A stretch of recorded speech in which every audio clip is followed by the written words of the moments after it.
The views and opinions expressed by John and DJ do not reflect those of any intelligent or rational human being and are solely the property of the Brightside Chat. This show is a proud member of the Nerdy Legion Podcast Network. Get more at nerdylegion.com. Enjoy the show. Hey, welcome back to The Bright Side, issue number 125, Orphan and Five Beasts, number 1 from Dark Horse Comics. We had a good conversation about this one. I wasn't too crazy about it, but I think you might have turned me. We actually went pretty in-depth on this book. We did. Yeah, we did. You really enjoyed it. I did. I thought it was pretty good. Yeah. It's a little bit outside of what I would normally like, at least. That's why we talked about it for so long. I was trying to... Yeah. You actually convinced me that it was better than I thought it was, and I was trying to convince you that it's not as good as what you usually like. Right. It was No, kind you of didn't weird. really like it, John, at all, because Come you don't on! normally like these things. Yeah, so it was kind of funny. I was like, Yeah. but no, at the end of it, it's a pretty good book. But we had a lot of stuff. I mean, for a show that we had no WandaVision this week, we've got the Snyder Cut coming up any minute now at the time we're recording this. Yeah, almost now. Really looking forward to that. Gotta go quick, John. Gotta go. There you go. But yeah, we got Falcon Winter Soldier. We're going to be busy for the next few weeks, but today, I mean, look at the timestamp on this. We're looking at pretty decent length show. We had a lot to talk about, a lot of good news, and quite a few books in Speculator Roundup between that and back issue bonus. A lot of cool covers, a lot of fun stuff to talk about. So, and that Star Wars Clone Wars new one coming to Disney Plus. We talked about that. That's pretty cool. Yeah, well, the new old one. The new old one, but yeah, Right. I've never seen it, so I've never seen it's it new either, to so me, John. It's new to us, right? It's It's new to us. It's got that new car smell thing hanging, And I'm air really freshener. looking forward to watching it, actually. Yeah. I'm really So. interested. So. Yeah, we get I've into heard that. good things about it over the years. Like, a lot of people really liked it. So. Right. But I've never come across it really, so I'm looking forward to it. Yep. All right, let's get into all of that and more. Let's turn these lights on and get into the store. All right.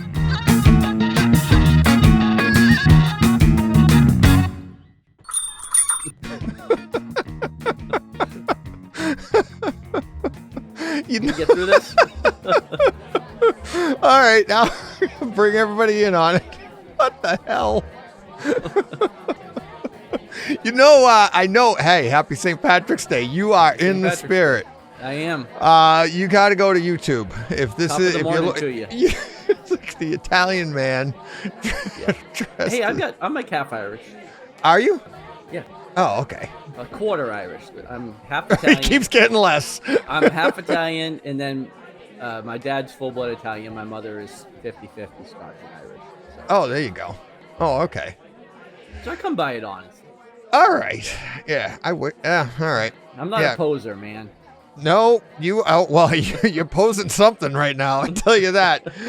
Go to the YouTube page, Brightside Chat, the Brightside Chat on YouTube, and please hit subscribe. I mean, I'm trying to drum up business. Yeah, exactly. I'm like, you've got some green leprechaun hat on with a blinking stone in the middle of it, and it goes all the way around. It's not just the middle. oh, okay. All right, there you go. Look at you. Yeah. Jeez, and your glasses have shamrocks in them too, right? In the middle, yeah. And Am I making that out right? Makes it a little hard to see. I have to look above the shamrocks or below the shamrocks. Oh, I can see. So when I'm looking at the notes, I'm going to be like this. Yeah, well. Or like this. John, there are no notes. This is all off the cuff. This is all true. knowledge we just get from the top It's of all our heads. Right here in the bean. Yeah. I've just got my baseball cap on with the Irish flag. I got shamrock on the side and a green bee on the back. All right, actually it's on the front, and I've got my Superman t-shirt on. I am ready for the Snyder Cut. Yeah. I don't know about you. I am, but I'm going to have to wait. Are you waiting? I think so. Oh. You have the whole day and nothing to do, home alone, and you just have 4 hours and 6 chapters sitting there waiting for you tomorrow. Probably going to do a WandaVision rewatch. Okay, there's 2 hours. That's like 4 hours. Three Yeah, and I a half know. hours. I'm just kidding. Yeah. What was I going to say? It actually, by the time we're done I know. recording, Are you just gonna watch it? I don't know. I mean, I'm drinking my rock stars right now. So, I mean, what's the difference, By the time I'm done editing with everything and by the time I get these things out produced, it's 2 in the it'll morning. drop for you in about 2 hours, right? Yeah. By the time I'm done, I'll be finishing up with this right around the time it drops. So it's going to be tough. I said that to Jen. I'm like, I might not even come. I mean, what's the difference? I go to bed and then I'm probably going to be getting up going, I got to watch, or do I just stay up and then just fall asleep afterwards at 6 in the, because if I started at 2, it drops at 2:00 here. Yeah, you get it about 6 I'd be done at 6. Then I take a little nap and get up and do it again. Yeah. I don't know. See how I feel it too. I don't know. All right. What do we got this week? Anything good? What's going on today? How was your day, by the way? How was St. Patrick's Day down there? Oh, well, I mean, it was fine. I worked all day. So yeah. How was the store? This is my celebration right here. The store was fine. It was a decent day. Every day's a celebration when we come in and hang out like this. That's right. And so, yeah, I just a normal day here. Jen made a nice Irish meal. Raviolis, meatballs, and sausages. There you go. In the crock pot. Doesn't get any more Irish than that. No. It's like every year I would make the corned beef and, potato. I don't like cabbage. Yeah, I don't like cabbage either, but I do love corned beef. Oh, I love corned beef. And my daughter is the only other one that eats it. And she's down at school. So she texted this morning. She texted me. She's like, oh, none of my roommates want to have corned beef. And I was like, yeah, I'm in the same boat. None of my roommates do either. Yeah. Because Jen doesn't like it. And she's like, she went to the store yesterday and she's like, oh, I picked up meatballs and sausage and raviolis to make in the crock pot tomorrow. And I was like, huh, okay. Yeah. No corned beef and cabbage. No corned beef. And she's like, oh, I forgot. Yeah, I know. Yeah. Sure. So you can't get more Irish than a nice Italian dinner, right? That's right. So it was delicious though, but so I'll have to wait. And then Meg, she had to order hers out down there and she had to go to like 3 different places to get it because every place was, go figure, sold out. Yeah. But she did find it. So she was happy. She was able to keep the tradition going. I got to live vicariously through her. So I had a nice Irish cheeseburger and fries. So Irish cheeseburger. Yeah, it's as Irish as your. Oh, okay. I didn't know if that was something special, like it came with clovers all Texas, over it. Yeah, So. In Texas we have Irish cheeseburgers. Irish cheeseburger. It's like, the cheese it's green cheese. It's the one Irish cow in the town. That's right. Oh, all right. We ready to get to some comic book stuff? I've got all sorts of stuff. We'd have no WandaVision. This is going to be a quick show. No, I doubt that. We've already dragged this out. Yeah, we got no WandaVision. What a big week, though. Snyder Cut tomorrow, and then we got Falcon Winter Soldier. We'll get into a little bit of that, I'm sure, coming up. But I have, go to the YouTube, John, our YouTube page is growing. More than doubled the views from the previous week. Let's not talk about the number. Let's not brag about the details. But the number doubled. It could be 2 to 4. It could be 4 to 8. Could be 100 to 200. Somewhere in the middle. I don't know. Somewhere south of that. Hey, south is nice this time of year. Yeah. But yeah, go on over to the YouTube page. Check it out. You can check out John's getup. So. That's right. Just search the Bright Side Chat. Can't miss us. We look ridiculous. But yeah. All right. Let's get to some breaking news. What do you got there, buddy? All right. So we have a flash news flash. Billy Crudup has exited his role as Barry's dad in the upcoming Flash movie. Yep. And Maribel Verdú was cast as Barry's mother. In the upcoming Flash movie. I know her from Pan's Labyrinth. I'm sure she's been in other things. But I didn't know her at all. I read the article, though, but yeah. But she was in Pan's Labyrinth. And then Kiersey Clemens is returning as Iris. returning, I'm guessing, from the Snyder Cut. Snyder Cut, yeah, because the clip since this is the Flash 1, she can't really return from the Flash. Right, exactly. But yeah, she's in. I know was famously cut out of the Joss Whedon version of the Justice League, but she will be in the Snyder Cut, and then she'll be returning. So imagine being Kiersey Clemons, and like you acted for this role like 5.5 centuries ago, and then you got cut out, and you go on about your business, and then 5.5 centuries later, a bunch of people on the internet got you your job back, and now she gets to be in the Flash movie as Iris. So yeah, pretty cool to be Kiersey Clemons. Yeah, we saw the clip the shot that I have up on YouTube it's the quick clip we got of her in the trailer of her laying on the ground there. So we've got that. So we knew she was coming, but it'll be cool. I mean, I'm wondering though, they might have just, when they cast her for the Snyder Cut or, Justice League at the time, I'm sure they were like, okay, and you'll play in future I wonder if there was a contract there or not. Even though she got cut out of that version of the movie, she might, Well, I mean, they're just honoring that now, maybe. I'm sure the understanding was that she would come back in the Flash movie, because they were talking about that even back then. Yeah. But, after, we got the Justice League, and they kind of did away with. Did you make that up yourself? That's the first time I've heard it. I did not make it up, but, I should have taken credit for it. Yeah. But yeah, there's no guarantee that they're even going to make a Flash movie after the Justice League. So, right. Contract or not, I mean, maybe they had to pay her out a little bit if they didn't use her, but I'm sure she would much rather actually have the role than a few bucks in her pocket, because, you can't put the money in your portfolio or put it on your reel and go out and try to get other jobs. Nope. Hey, I was cast as this character that you've never seen and never will see, but but hey, let me put this on my reel. So Nick Cage was Superman for a minute. True, but that didn't get him any other roles. Like Nick Cage got more. It didn't hurt him. Movies. He got more movies based on being Nick Cage than anything else. Yeah. So. Yeah. So being a Coppola kid. Yes, right. So, all right. Next. All right. So Kevin Feige, it looks like, has uncharacteristically commented on rumors. And he says that there is no more Chris Evans as Captain America in the MCU. He didn't say there was no more Chris Evans in the MCU. However, he just said there was no more Chris Evans as Captain America. Oh, it was Captain America. Because I'm like, you just repeated yourself. He goes, there's no more Chris Evans in the MCU. But he did not say there's no more Chris Evans in the MCU. I'm like, what? Right. Well, right. No more Captain America as him as, right. Right. So, because there was that rumor a little while back, again, also just rumor, but there was rumor a while back that they were negotiating with him to come back, and, that could, he could still be doing that as just Steve.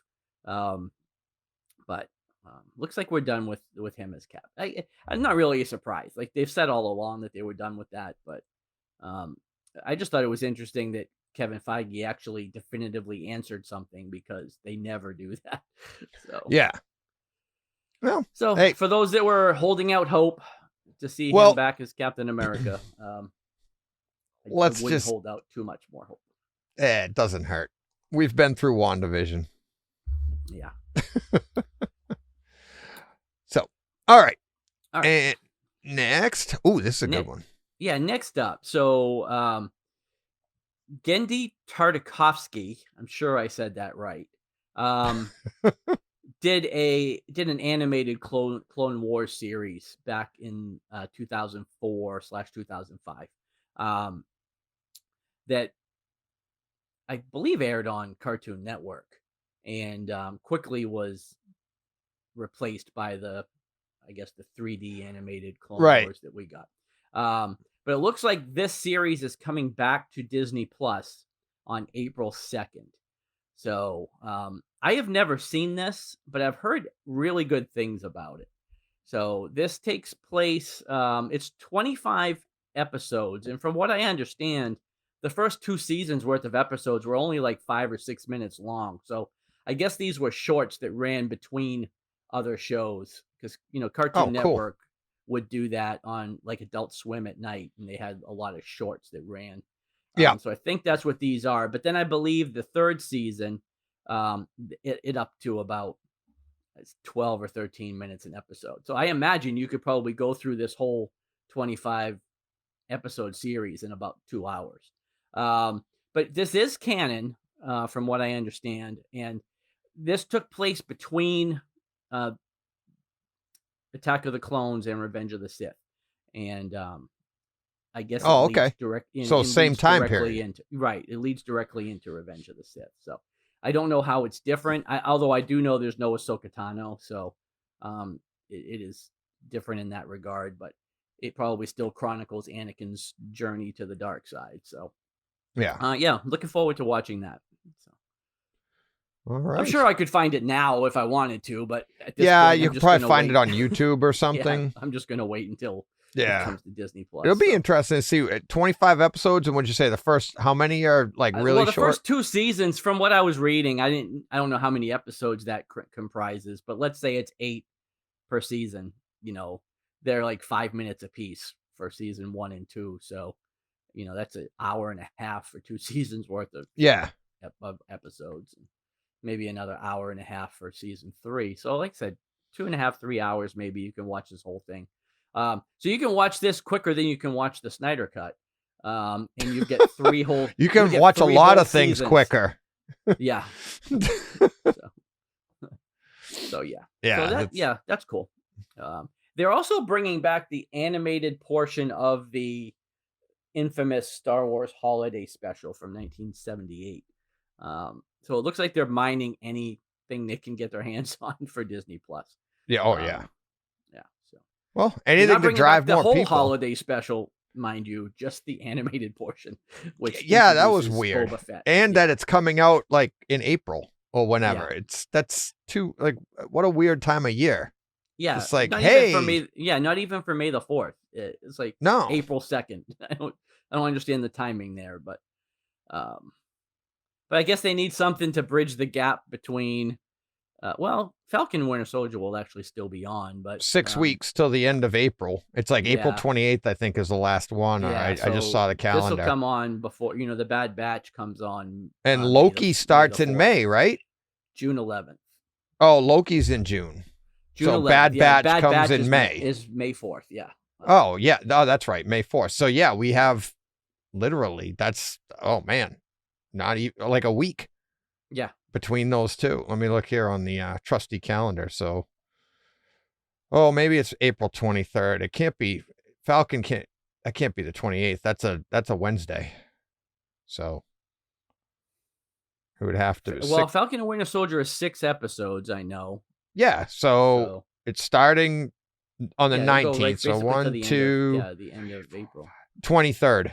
So it's 2 weeks in between. 23rd is the last episode, and then the following week's the 30th, and then we get on.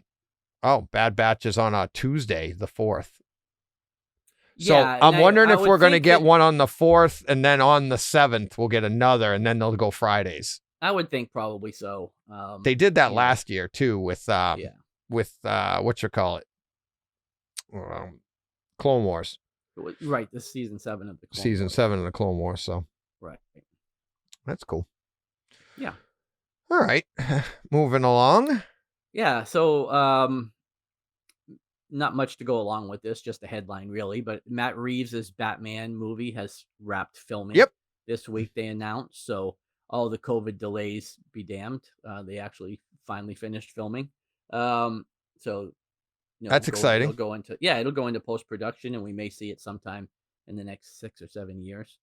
I imagine. So yeah, can't wait for that. I mean, anything to. When is the due date on that? It's not till 22, right? It's 22, yeah, but I don't know what time of year. I honestly don't know. Oh, everything keeps moving, so could be January, could be December. Could be December. That's right. Could be December. All right. Next up, this is a good one. Yeah, HBO Max announced this week that they still have plans for Batgirl and Zatanna. Our buddy Mark C with the big C is probably commenting like, yep, they've been talking about this one forever. Well, they have, but they doubled down this week on one of their investor calls that they still have plans for a Batgirl feature film that will air on HBO Max, and then a live-action series starring Zatanna. And they even went so far as to have some like production art and things to go along with Zatanna. So, that's definitely something they're going to move forward with. And, honestly, Zatanna at this point is a no-brainer, right? Because we just had WandaVision, so DC needs to get their witch on TV so they can try to capitalize on some of that. And again, you're right. We've been talking about both of these characters for quite a long time, but we've been talking about it since before HBO Max. Right. These were feature films originally. Or projects they were talking about for a while. And we had no idea when they first came up, their first iterations, we were like, oh, that would be a pretty cool movie. And most of the rumors that we heard were all about like our line of thinking was movies, because a lot of time we weren't even, Disney Plus wasn't a thing yet. I mean, I think maybe DC Universe was coming at the time, but this whole streaming world was like not even on our radar. Batgirl was announced as a movie. Joss Whedon was actually attached to write and direct it for quite a long time. What happened to him? And then I think the news is he bowed out. I'm not quite sure that's I'm sure he did. But yeah. Well, this was even before the Ray Fisher stuff, though. Or at least this was before the public Ray Fisher stuff. I can't imagine that some of this stuff wasn't already going on behind the scenes.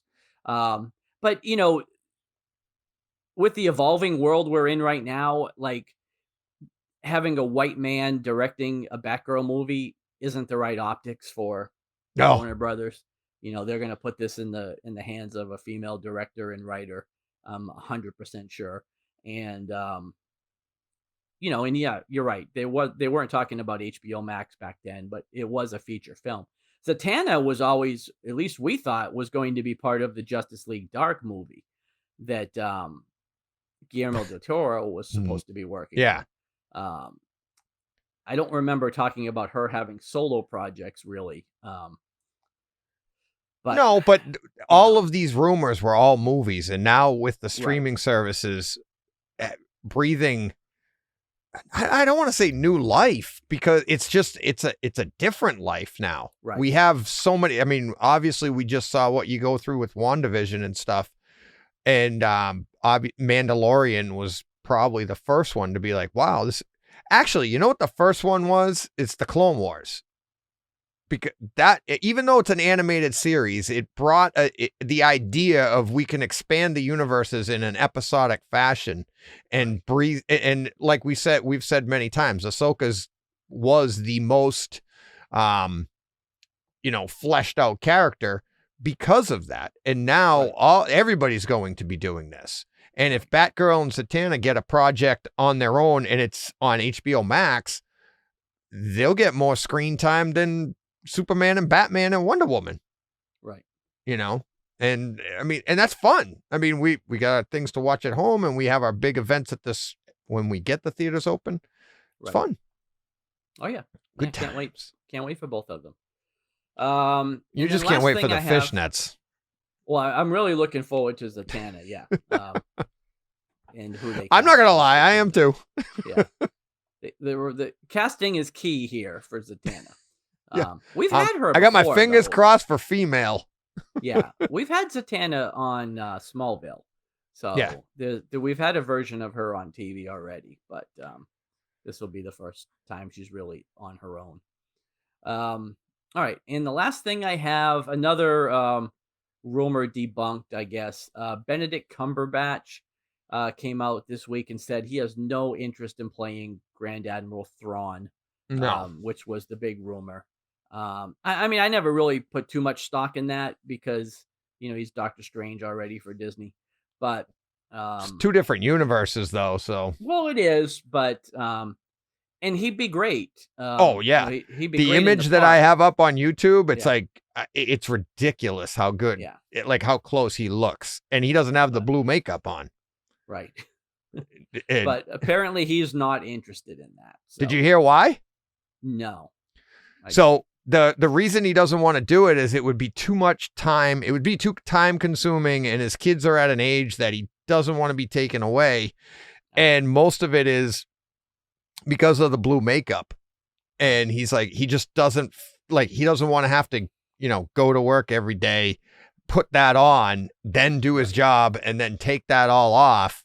And he even pointed to like Jennifer Lawrence and what she had to go through as Mystique. Well, Zoe Saldana. And, yeah. I mean, there's any number of people, but I took this opportunity to throw an image up of, Jennifer Lawrence here on YouTube, and any opportunity as Mystique, right? You'll see it, but yeah, right. I'm just taking your word for it. Yeah, exactly. When you see it, but it's a nice image.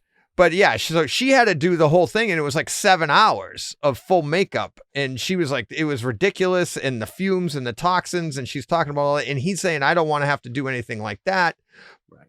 But he doesn't have to do what she did. All he's got to do is his face. Right. And his hands. Yeah.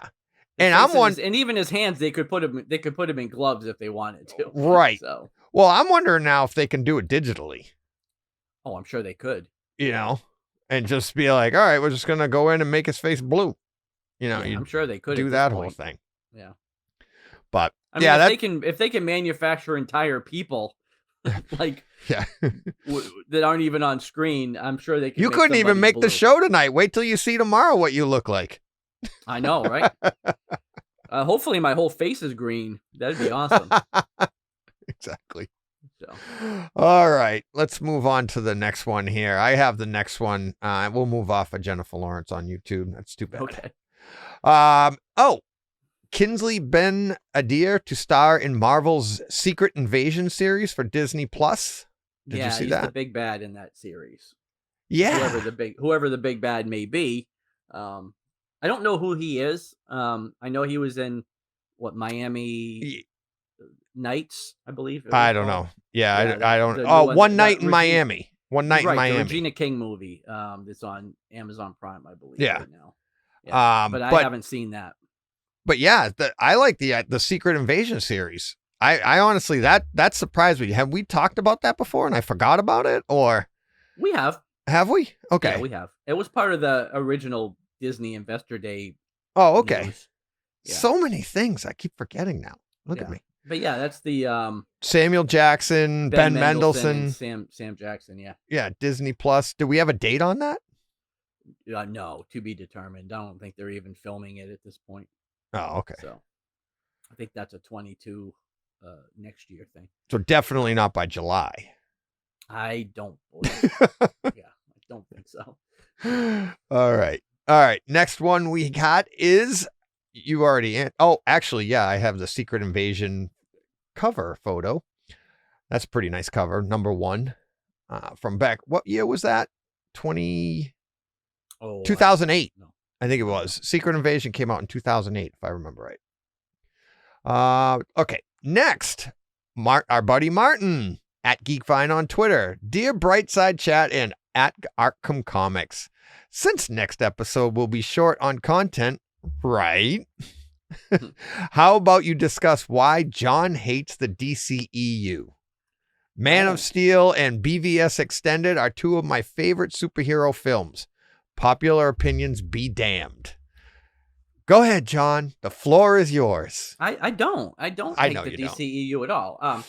The comments I made were that it was a low bar for something to be better than the DCEU because most people don't enjoy it. The perception of the DCEU is pretty poor. So when I talked about something being a low bar, it wasn't my opinion necessarily.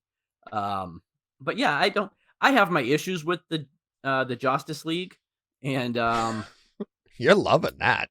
And Suicide Squad, even BVS to some degree, but I really liked Man of Steel. You just didn't like the ending. I didn't like him killing Zod. You're right. I Right. don't like that at all. But Yeah, I mean, we've had heated discussions about that. Yeah. And I've finally come to your side. Yeah. You beat me down. I whipped you into submission. Yes. With my shillelagh stick. It's like, clean that up. Yeah. Don't whip me with your shillelagh stick. You say stick like that helps. Like it makes it better. Don't whip me. Clarifying. That's a stick, by the way. Yeah. I almost swore. I was like, no bleep. No bleeping for you. I loved the first Wonder Woman movie. Good God. Really liked Aquaman. Really liked Shazam. So I would say the DCEU has more hits than misses for me. And even BVS, it's really just the whole Martha business that bothers me. But did you hear my discussion with Tom Andrew over on Brightside Home Theater? About that? No. Yeah. Okay. So he was talking about the Martha thing, and he brought up something that I'm sure has been brought up elsewhere in other places. I had never heard it before, and when he said it, I am like, "Oh my God, you're so right. I'm such an idiot." And he's like, "Well, I'm not going to argue with you on that." But he said, he goes, "Why would you say Martha? Why wouldn't you? He's calling for his mother. You're dying. Why wouldn't you say mom?" Right. And he just yells out Martha. Because it doesn't play. Right. Right. Well, it does. I mean, when you're writing, and we talked about that. We're like, how do you? He yells mom, and there's no story there. It doesn't. Right. It doesn't play it right. But like, well, maybe even they have he to said, figure out a better vehicle to make them be friends. Exactly. You know? They have to, which would have been better. Right. Which only shows that they really tried to shoehorn that line in. Like, we've got to get this in here. The Martha, they both have a mother named Martha. He's dying. Let's have him call out Martha. And even Tom said this when we were talking. He's like, nobody in the writer's room would like put their hand up and go, yeah. Right. Nobody would ever call their mother by her name. Right. Like, and I probably said this when we talked about this movie 2 years ago that I don't think anybody heard. But I've been a comic fan for well on 51, well, let's say 45 years or so of my life. And until that movie, I never put together that they both had moms named Martha. Neither did I. I knew it separately. You know what I mean? Like, I always knew it was Martha Kent, and I always knew it was Martha Wayne, but it never dawned on me that, like, to put them together. Like, back in 1939, they couldn't think of any other female name besides Martha. Like, it's like, oh, we need a mom. Let's name her Martha. Right. But I'm wondering if, like, that's why they did it, is to create that conversation, because I felt the same years way. Later, they could make a movie. No. I'm not. I'm saying why Martha. They put the line in the movie, not why they named them that 80 years ago. Yeah. No, because I felt the same way, and I'm wondering how many people like us felt that way immediately, and then like they're like machismo, like, oh no, I knew that all along. Right. Like, yeah, but nobody had ever, or nobody I knew had ever had that conversation with. No, like I said, I always knew it in a vacuum, but I never put that together, you know. Right. And it like when you're watching the movie, you're like, Martha, and that's why he's they're both Martha. And it was like they started the movie with that. They, with Bruce Wayne remembering his mother and the Martha and that. And they set it up. Yeah, they set the stage set it Martha up really well. But the delivery at the end, it's like Tom said, is like so wrong, because you would never call your mother by your first name. But if he yells out mom, and then Lois goes, oh yeah, his mom is named Martha, and then her and Bruce have this little laughing conversation all while he's dying of kryptonite over in the corner. That doesn't play as well. So it's crazy. But yeah, I mean, you don't, I don't know why. You have said negative things about the DCEU, but I mean, I say negative things about everything. But well, yeah, you should hear us off air. You hate me. I know, but but I mean, I still like things to a degree. Like I said, I have some issues with that movie, and I had some issues with Man of Steel. I mean, as much as I liked Wonder Woman, I had some issues with the end, with the ending of that movie too. But as a whole, I think the DCU EU has more hits than misses. Yeah. The problem is their misses are huge. Like their tentpole movie was Justice League, and that was not good. And have you heard the reviews on that? Now I've heard great reviews so far on the Snyder Cut. Yes. I've heard really, really good reviews on the Snyder Cut, so I'm very optimistic for it. I read one review that even broke it down to the point of it's done so well with the chapters that it's going to be easier to for repeat viewings, because once you can watch it all at once. But then later you can go back and let's just watch that chapter 1 or watch chapter 4 or what, and you can piecemeal your way through it, and it's still fun to do. So, and it is for the fans. Like if you're not a fan of this stuff, obviously it's going to be a 4-hour slog. Well, but I think for us, you're not watching it anyways, probably. Right. So, right. I'm really excited for it. If you can't tell. Yeah. Well, I am too. I'm kind of bummed that I have to wait to watch it, but yeah. When are you watching it? Saturday? Probably Saturday. Oh God. Lydia won't get home until 7 or 8 on Friday night. We'll probably barely be able to. What happens if you watch it and don't tell her? Because it's not like anything's going to happen that you're going to be like, oh no, I can't wait. I mean, you've already seen the movie. You get the, Dark Side. I'm probably going to go to hell. Because God sees everything, so I mean, nothing will happen. When we were listening back to last week's episode in the car, what'd she say? Go ahead and watch it. Yeah, she heard me saying that, and she heard me say that she probably doesn't even know what the Snyder Cut is. And she looked at me, gave me like the fish eye, like I know what it is. But she was like, just watch it. Snyder Cut. Yeah. It's what you say at the deli, isn't it? Can I get that bologna with the Snyder Cut? Yeah. I want the Jake discount on my steaks. Yeah, you should you should watch it with me. She won't say a single thing if I watch it. Honestly, she won't even care.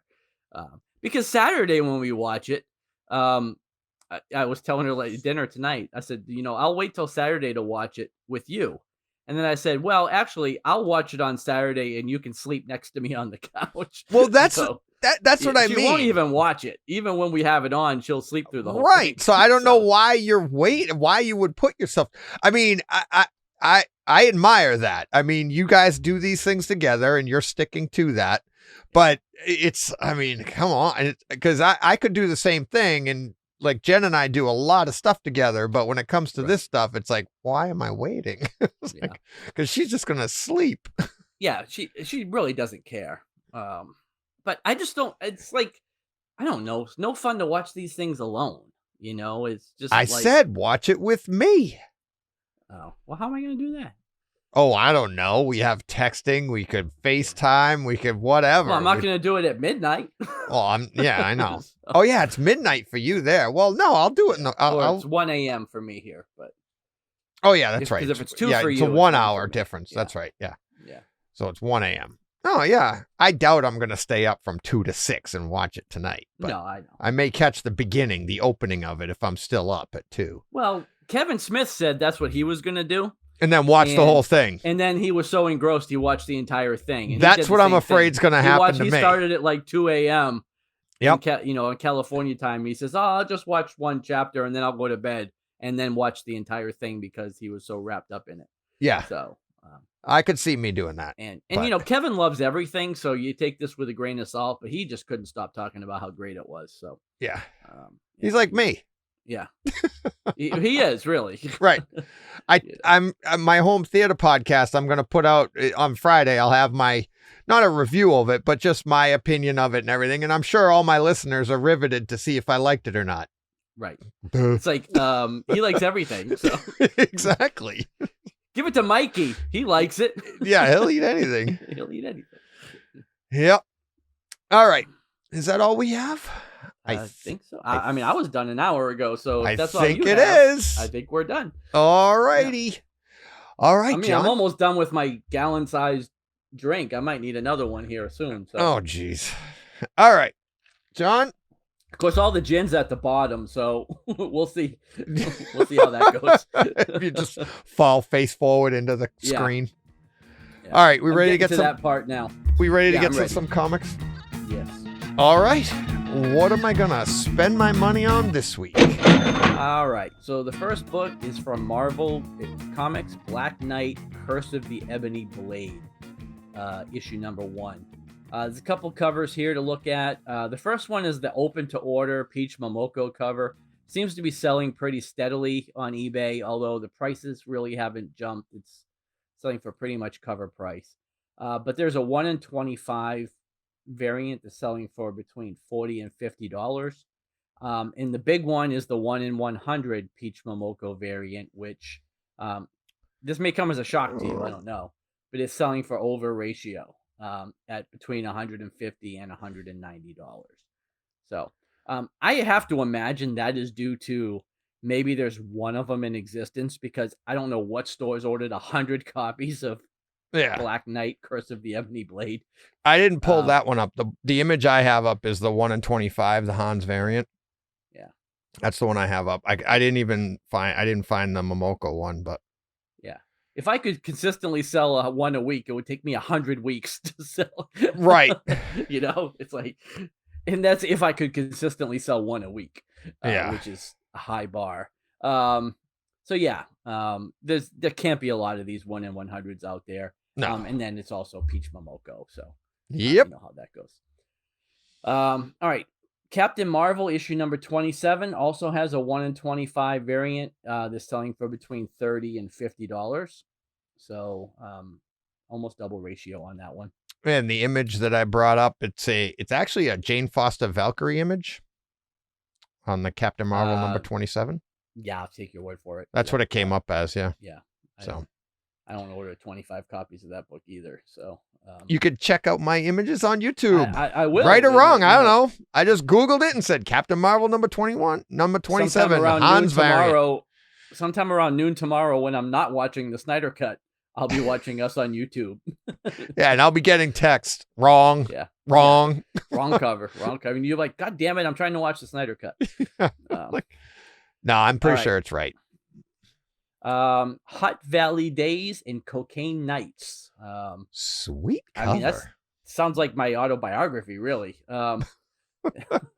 Issue number 3. Judging by the look of you, it is. Yeah, no. Have you seen this cover? No. Oh, wait till you see the YouTube. Yeah. You're going to want to pick that book up. Yeah, and this is just the main cover, but it looks like this is a small publisher book, so probably not as many copies out there. But this was selling for about $15 currently for the main cover. So if you can find one of those on the rack, it's definitely worth grabbing. Cool. All right, Marvel number 6 has a 1 in 25 Lee Bermejo variant. It's a nice cover. Yeah. So if you're looking for an instant recipe for a hot comic, put a cool Silver Surfer cover on a book that has a very low print run. Yeah. And you can make instant cash money. This it is an awesome cover, between $75 and $130 for a 1 in 25 variant. I mean, I like Lee's work. I mean, he does a lot. We talk about him a lot over at DC. He does a ton of Batman stuff. Yeah. But yeah, this is really cool. So nice. Yep. Teenage Mutant Ninja Turtles number 115. This seems par for the course these days, but the 1 in 10 variant is selling for about double ratio and up. About $25 is the average for this. This was a hard cover to find. There's nobody had images of it except for you had to go to eBay. Oh, really? Yeah. I searched like crazy for it. And the 1 in 10 is, there should be a lot more of these out there. I don't order 10 copies of the Turtles, but I mean, a lot of bigger stores probably do. Yeah. So yeah, this one shouldn't be quite as hard to find, but I mean, it's a nice cover, but I don't know why everybody's going crazy for it. It's just because it's a 1 in 10. It's just because it's a variant. And then last but not least, Ultra Mega issue number 1 has a 1 in 10 variant that's seeing some interest. I mean, the comic itself is $8 cover price. So this is selling for between $15 and $20 on the 1 in 10 variant, which seems just about right, honestly, for a $9 or an $8 cover price book. So, yep. That is it for Speculator Roundup. All righty, let's get into back issue bonus. Yeah, so the first book we're going to talk about is Invincible issue number 1. If you've missed us talking about this the last couple weeks, this thing is hitting Amazon Prime on the 26th of this month, so just a couple weeks. I'm about as excited for this as I am the Snyder Cut, to be honest with you. I cannot wait to watch this show. So more content. There's several books here to look at, but issue number 1 is selling now for up to $900 for just ungraded copies in nice condition. Issue number 2 has a couple of first appearances as well. Most notably is the character Adam Eve. I see what they did there. Yeah, she's a pretty major character in the series as well. That issue is selling for about $300.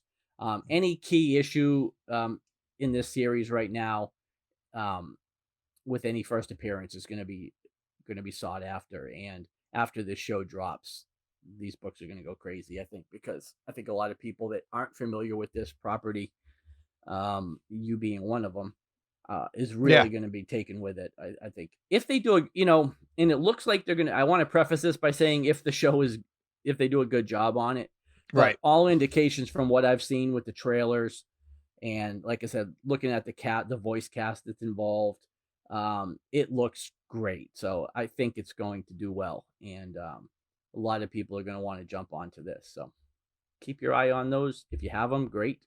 Yeah. I got the number 1 cover up there. So that's going for $900. It's crazy. $900. Yeah.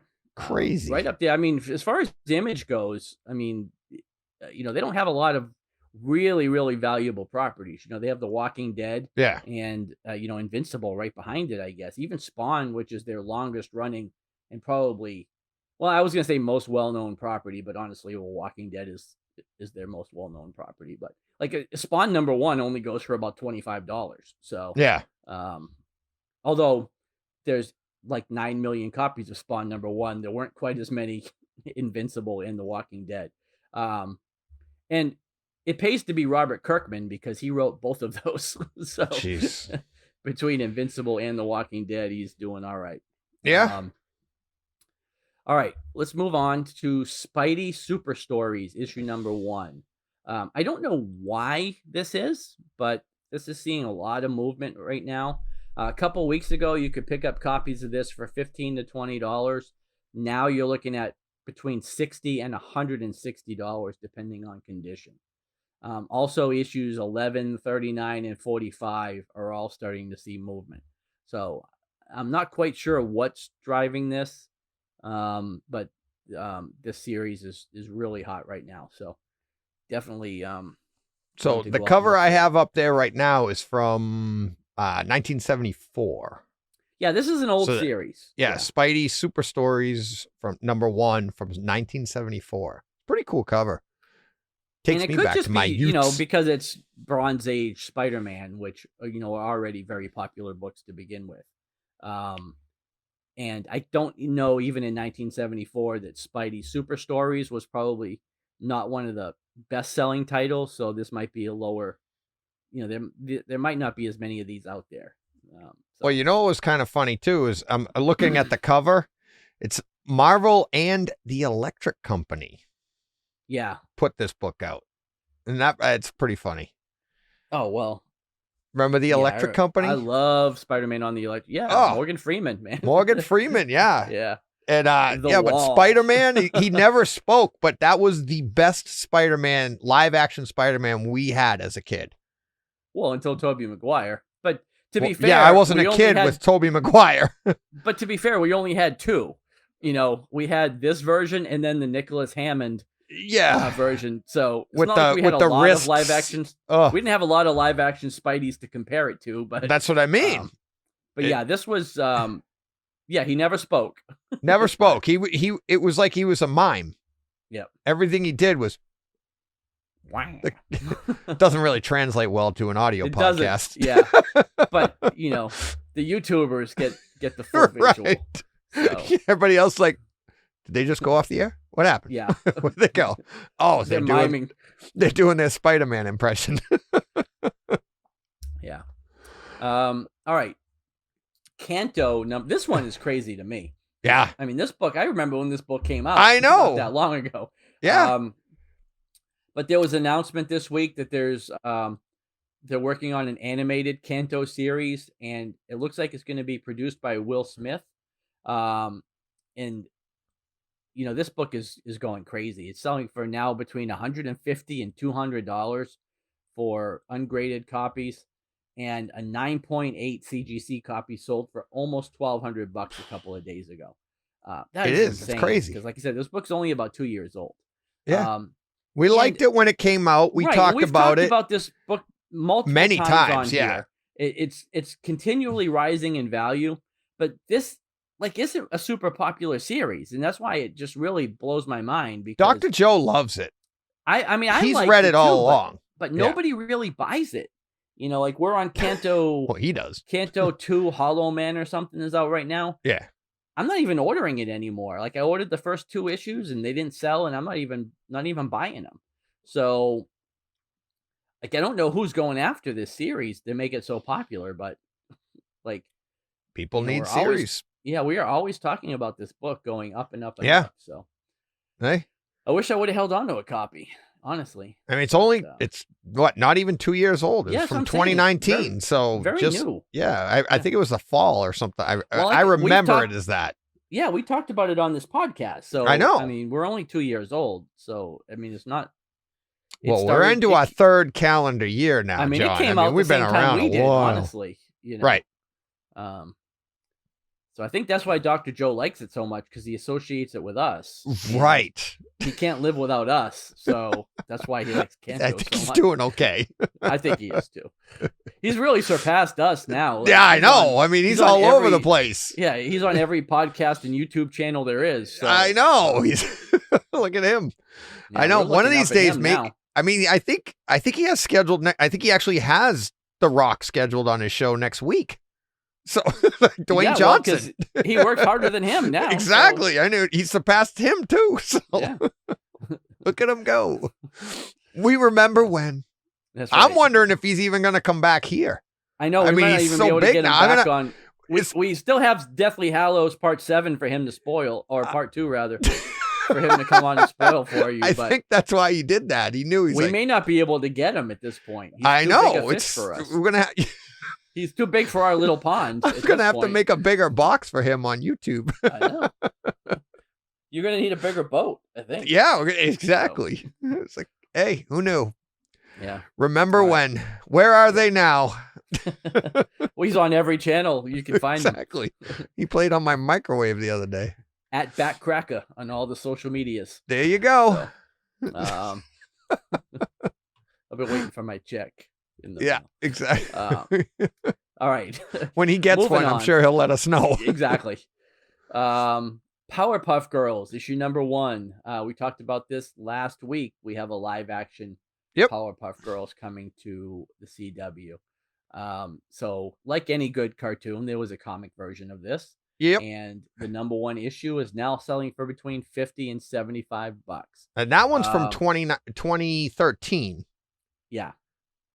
But then there was also a Cartoon Network starring issue number 1 from 1999. That's their actual first comic book appearance. Yep. That one's selling for between $75 and $125. So. Yep. And I have that one here too. I pulled that up. You have a picture. I say you have it. Really? Yeah. Well, you know me. Like, I love my Powder Puff. Yeah. Powder? Is it well, Powder? Maybe Meg Power had Puff. it. You know, maybe Meg had it. Who knows? No, 90. That's a year she was born. Oh, yeah. Yeah, I wasn't buying her that. Yeah. It's too risque. Maybe you bought it and put it away for her, you know. No. I got baseball cards for my son that I bought when he was, you know, from the first few years he was born. So, maybe it's another hobby I've maybe by now away. they're worth the paper they're printed on. But... Yeah, I know. Yeah, 28 years later. Boxes of hockey cards. I collected the hockey cards. Worked in a baseball card. I worked for, remember Dave Hino in Franklin? Had Bases Loaded. Mm-hmm. I worked for him for a few years. I don't know if I actually made $1. I think I just went home with cards every week. With cards, yeah. Yeah. I just owed him less, right? Yeah. At the end of the week. Just pay me in cards. Right. It's better for your taxes. Exactly. All right. Daredevil, issue number 9. This is from the 1999 run. This is the first appearance of a character called Echo. Once again, I'm not sure why this is up, but people are looking for this one again. It's selling for between $50 and $100 at this point. So, yep, cool cover. Somebody knows something cool I book. don't, as far as Echo goes, but we'll probably showing up somewhere. Yeah, I was gonna say we'll probably see that character somewhere. Captain America number 6. This is from the Ed Brubaker run. This is the first appearance of the Winter Soldier. I'll leave it at that. Like, I don't need to explain why that's hot right now. This is selling for about $200 though. So I'd like an explanation, please. Well, you see, DJ, on Friday there's this show called The Falcon and the Winter Soldier. Oh, see, I never read past The Falcon. It's going to be on the Disney Plus. The Plus. Yeah. There you go. And see, this is the character Winter Soldier's first appearance. I got it. And, all right, that's cool. People that watch these shows tend to like the first appearance of the character. I like when you talk slowly for me. Just want to make sure you can understand it. Yeah. DC Superstars, issue number 11. This is the first appearance of another little character called Zatanna. Do I need to slowly explain this one to you as well? No. Or no. Can you extrapolate from the Winter Soldier I think that joke's been done. We can move along. But here's your fishnets. This one's been picking up steam for a while because, like I said, we've been talking about Zatanna off and on for a while. Yeah.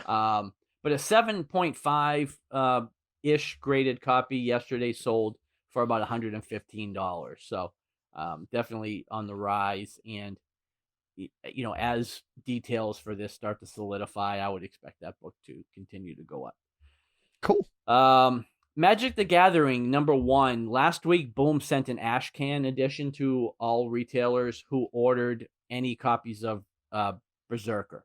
So we got one of these last week. And basically, it's just an advanced copy of issue number 1, which comes out next week. But this Ashcan copy is selling for right now about $50. So cool. Definitely every store got at least one. So if you're interested, ask your store if they still have it and if they'll sell it to you. And then last but not least, Slam issue number 1. This is from Boom Comics. Also came out in 2016. This was just picked up by HBO Max for a series. This is selling for between $25 and $50. This is a pretty low print run series as well. So cover I pulled up is like mostly pink. Have you seen this cover? Yeah, well, I remember this book when it came out. Okay, but I'm pretty sure this is the one you're talking about. It's when I searched for it, it's pink and she's got like a green face and helmet in the center. It's a roller. It's like a roller derby. Yeah, it's a roller derby series. Yep. Yeah. Yep. So, all right, and that is it for Speculator. For back issue bonus.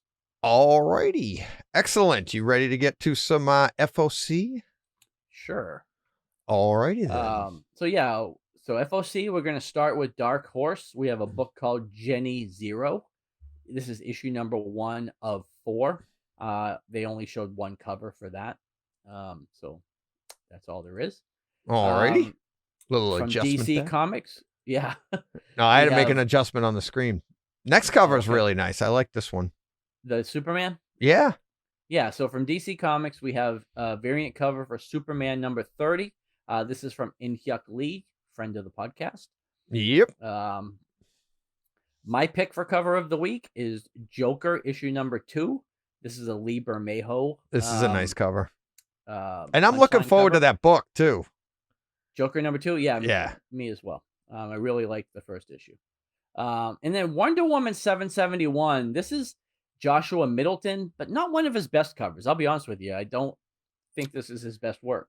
But, it's funny you say that. I actually like the cover, right till you get to her face. Yeah, well, me too. But her face is a little square. And I don't mean that in a sexist. I thought the art on her everywhere else looked really good. It was really well done. Even like the sword, the hand, the blood on the sword, everything, the fur around her is really good. It looks like it's the reverse. Like when we used to do stuff and Mr. McPhee would be like, stop drawing because your feet come out horrible. Right. It looks like he started around the belt and worked his way up. At the face. And then like got to the face and was like, okay, any old face. Like even the crown on her head, it almost looks like it's stamped in there. But I mean, he's done such beautiful covers in the past. Like he's done some really nice covers. So again, I listed it honestly because it surprised me that it was his. Because well, I could see his work here. I just it's the only part. It's like 10% of the cover that I'm like, eh. Yeah. But the rest I really like. The face, so it's kind of like I know. the most important part. Yeah. So well, I but I mean, right? The composition of the page is awesome. I liked everything about it. I just don't like it looks like the face was photoshopped in after the fact. You know, like if I was going to Photoshop a face over yours and how it would be like slightly off or whatever and not match it tonally and everything. Right. That's why it looks a little different. Still an improvement nonetheless. But right. Yeah. Well, yeah, we're talking about you, not Wonder Woman.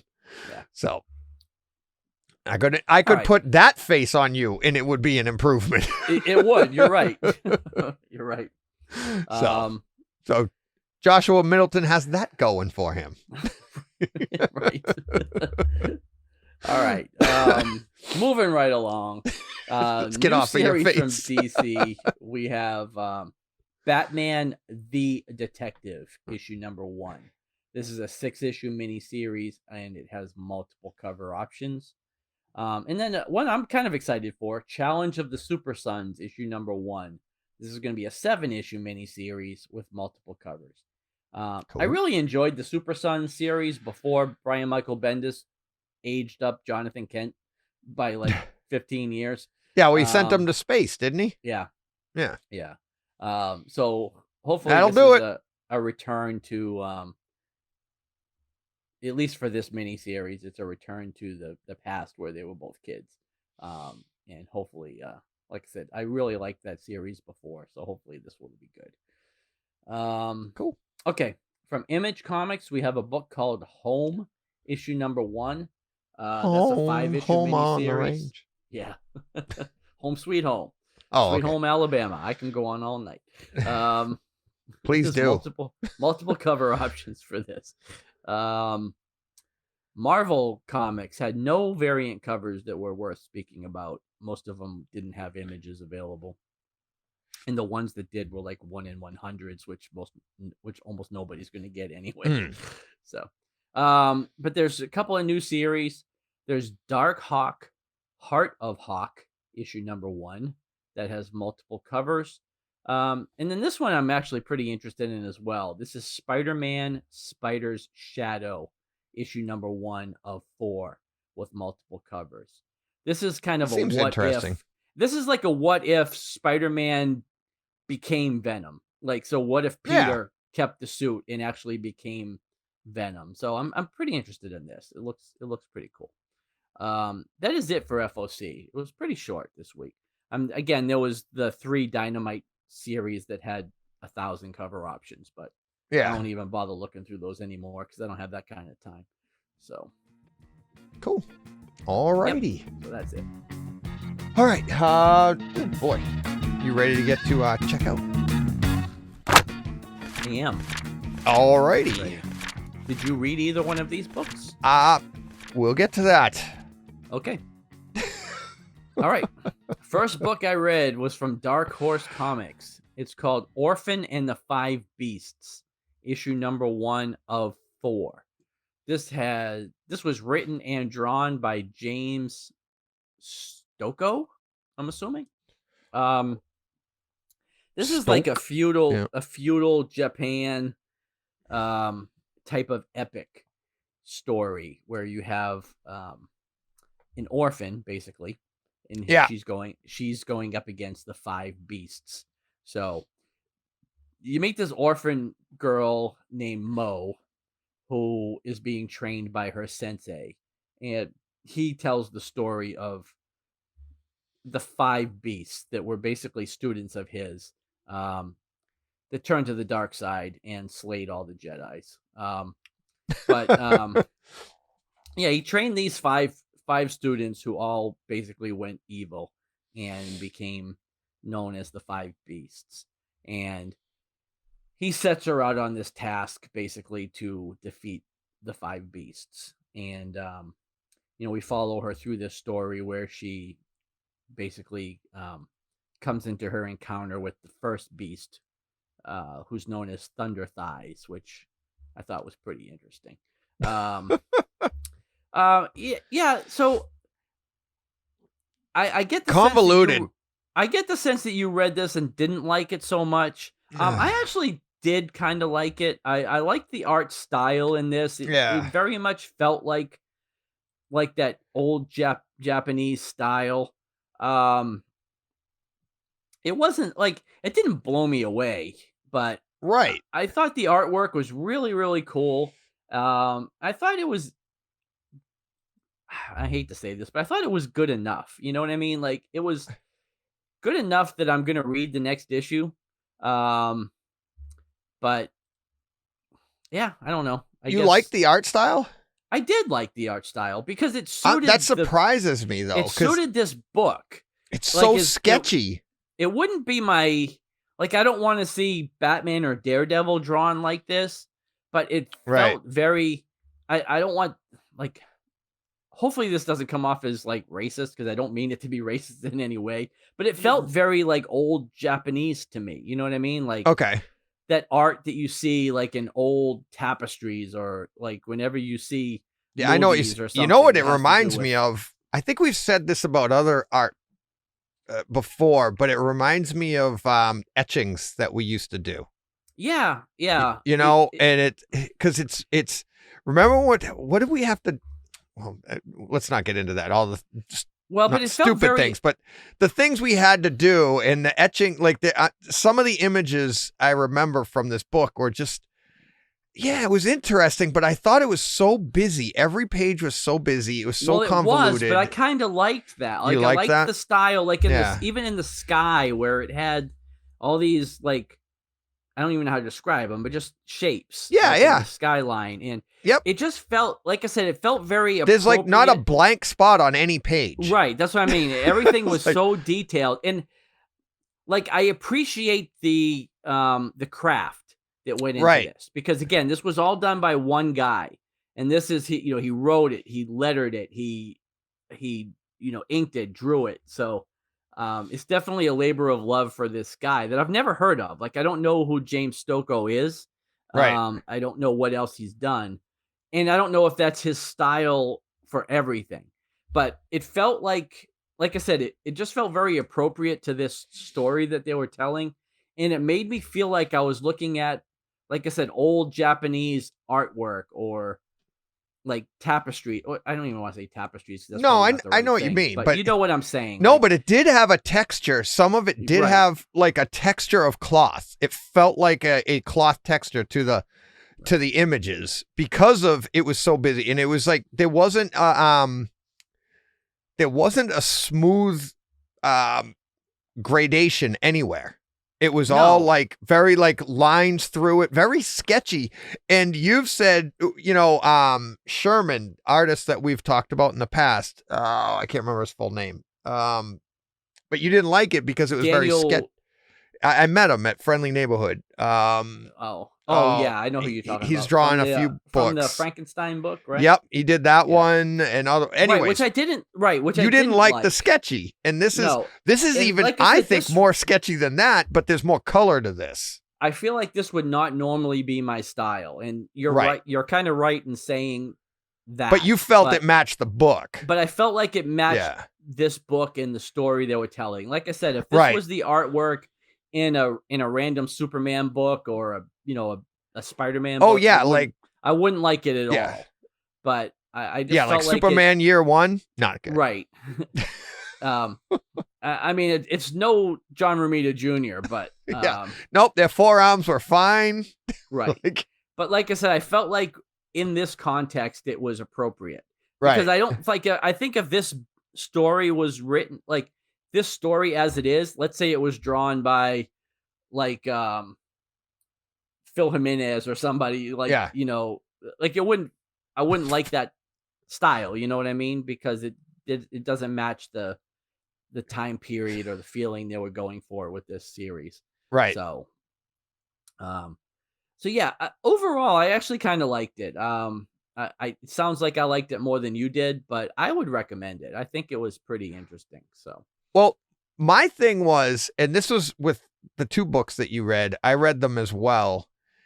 And I just wasn't grabbed into them. Like this one, I felt was like, it was too convoluted between the story, the writing. You had big letters, little letters. You had tons of dialogue and then no dialogue, and lots of, and the pacing to me was, and I put that on me. And I say this a lot, and I don't mean it as an excuse or anything, but hey, sometimes you're just not in the mood for things. You know, you have a busy day, something's going on, and it's like, and it's nothing against this book, but I just couldn't get into it today. And I read this morning, and I was just like, what the? And then I saw you read it. I was like, oh, good. Hopefully you have a different take on it. Well, and again, this was one of those things. I had low to no expectations for this. Right. You know, like it's not a book I was looking for or I'm like that with the next one that you were to read or anything like that. It was just simply a number one that was on the stand, and I was trying to pick it over a Marvel or DC book. And that's really why I picked it up and read it. So it exceeded my expectations, which were none. So, right. So there's that.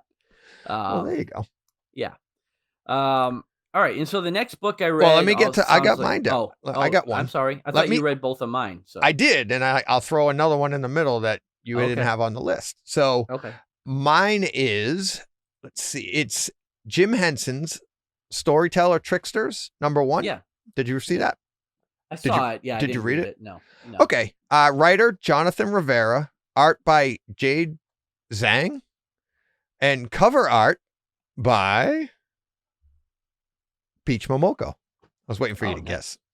Oh, yeah. I'm sorry. I thought you were looking no. Like, I'm like, well, who else does covers nowadays? I don't know what you're doing. So this is a Boom Studios. Right. And, you know, AWA, Boom, they put out a #1. You got to check it out. Right. And this was a pretty good book. It's not going to blow you away by any stretch of the imagination. It's a story of this storyteller, and he's talking to a dog that talks back to him. It's his dog, kind of cool.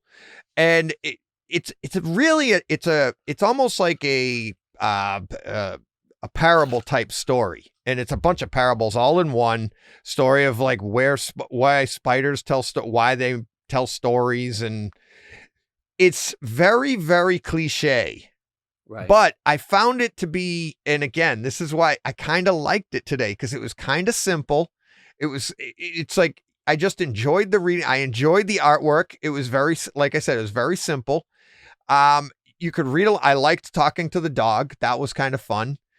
And I found myself, when you read the cliches that are in here, they're all like versions of stories we've heard in the past, whether it be in the Bible or through any of the, Greek and Roman gods and all that, all the different versions of those stories.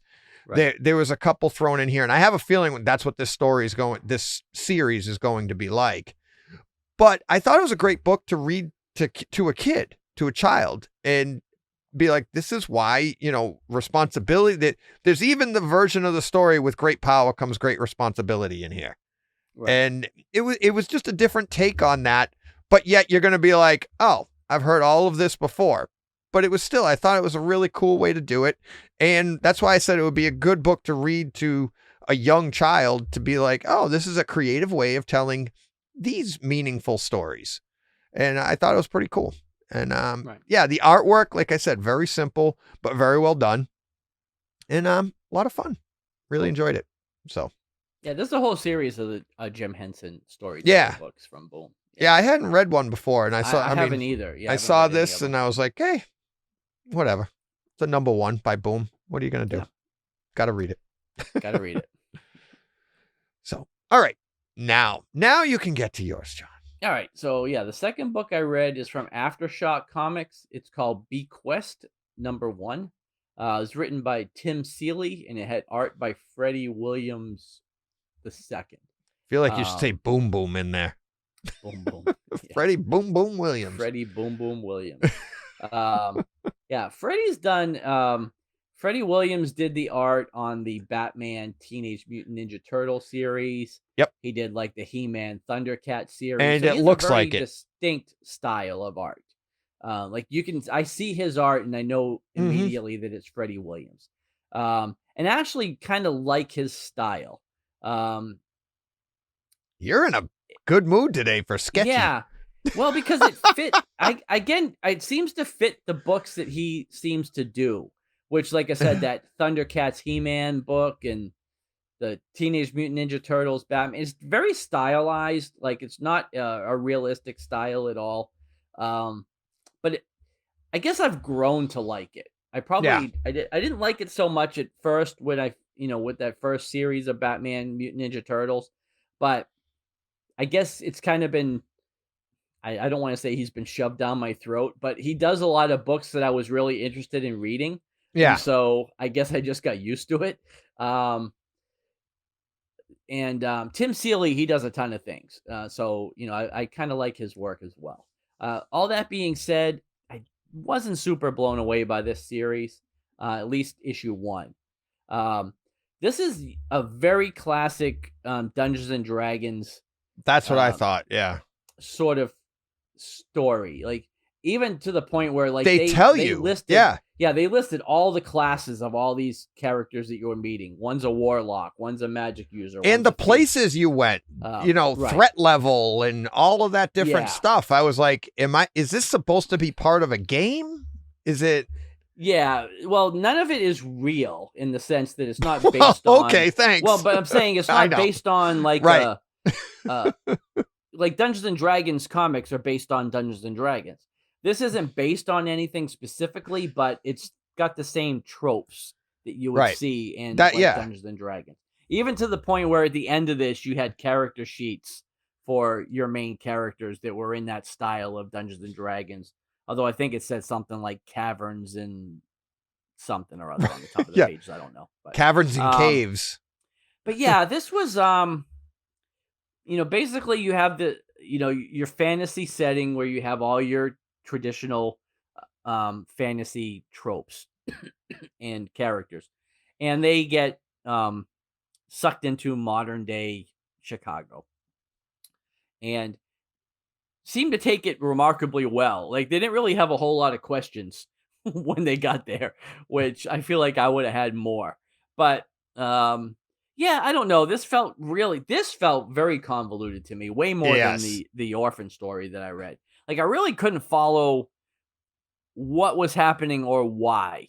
But right. The gist is that somebody in their time who was the big bad figured out a way with a sorceress that he was working with to enter into modern times and bring back our modern weapons to his fantasy world and basically set himself up as a god because, in that world of swords and sorcery, when you have machine guns and, missiles, you're pretty much unstoppable. Yeah. So there's a character who loves to sing Puff the Magic Dragon through the whole thing. He starts it with that, doesn't he? It's it's just walking down the street. Who somehow is also in modern day Chicago and realizes that he needs to put a stop to this and pulls these people forward in time or it's not really so much forward in time. It's they're alternate dimensions existing in the same time periods. But it was even that's confusing. Like, it was so kind of confusing and convoluted that I really couldn't get into this at all.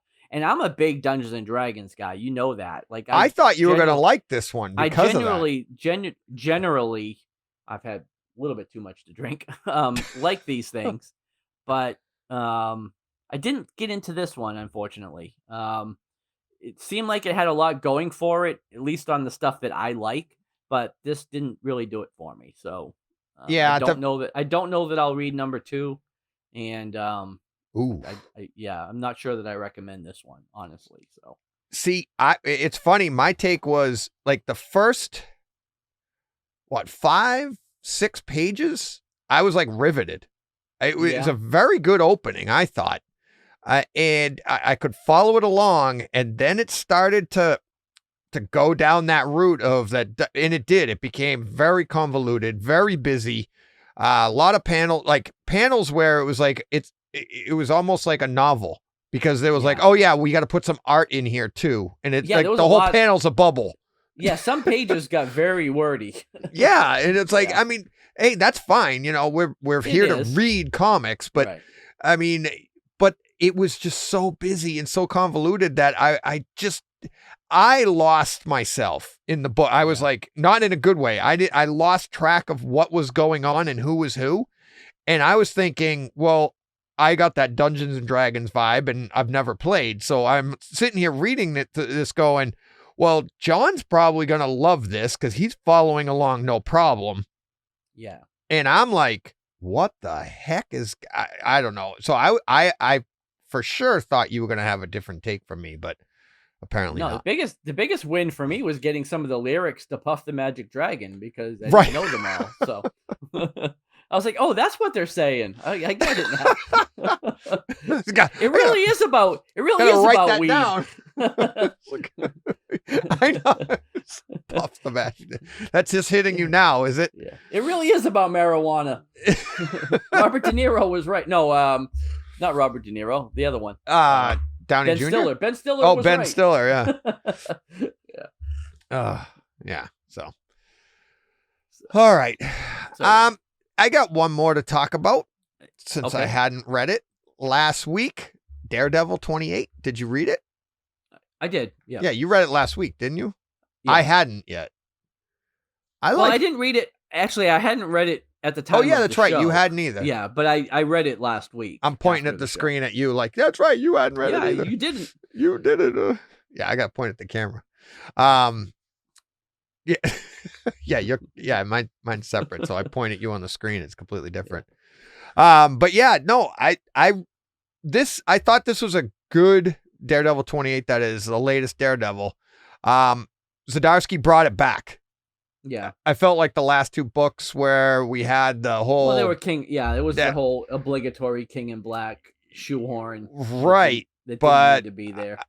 Yeah, but I thought now we're back, and I really like what he's doing with the story here, and how the guilt, the questioning, all of the stuff that I guess, especially growing up a superhero fan, you always just took it for granted, right? They just did the right thing, and then they go on and they go about their business. But the guilt that is in the ramifications of what they do. And that's basically what this story has been about since book 1. Right. And what he's going through right now, here we are in book 28, I think I mean, by the end of this book, the way Matt is feeling, it's amazing the arc that he is on right now, and how like basically devastated he is. And I use it, because it is Matt too. It's like, I mean, Daredevil feels guilty about the stuff he does, but now not giving away the book really, but the stuff that Matt has also done, right, comes back to haunt him in this book. And it was just, I mean, it's just really, really what an arc to be able to do this. It is still month in and month out one of the best books on the stands. Yeah. It is really good. Yeah. We had that little 2-issue break. Yeah. But had to. But story again, was that's still good, and they worked That's it a in. corporate thing, right? Like that's Marvel That's corporate kind of saying stink, huh? you need to shoehorn King in Black in here, and they do their best to try to make it work with the story they're telling. But to me it was just a hiatus, right? Like it was Right. they future stated that thing for 2 months, and they put the main book on hold. Oh So, man, look at they that. did. They But did. they did it in such a creative way. They didn't tell us 2 months in advance and make us angry. That's right. That's right. Oh. And speaking of DC and future state, yeah, I read the DC books this week too. Because they came out oh yeah, on the Tuesday. Superman, the new Superman. Did you read that? Last week's Superman, right? No, there was one this week too. I can't remember. I got it. I haven't read it. Oh, you're yet. talking about Superman Red and Blue. Yeah, that one. I didn't read that. No, Oh, I didn't okay. read that. But I read the. I haven't read that yet either. I read the new Nightwing, which I really liked. Okay. Yeah, I don't want to spoil anything, but The new Nightwing. So is this start of a new arc? It is the start of a new arc. Again, this is post Future State, but yeah. Well, actually, I say it's the start of a new arc, but it really kind of picks up where it left off in December. I mean, there was a Future State Nightwing that didn't have anything to do with the story they were telling, but this picks up with Dick getting his memory back and like he's finally back in the Nightwing costume. But something happens with like there's an Alfred connection that comes up again in this book, and okay.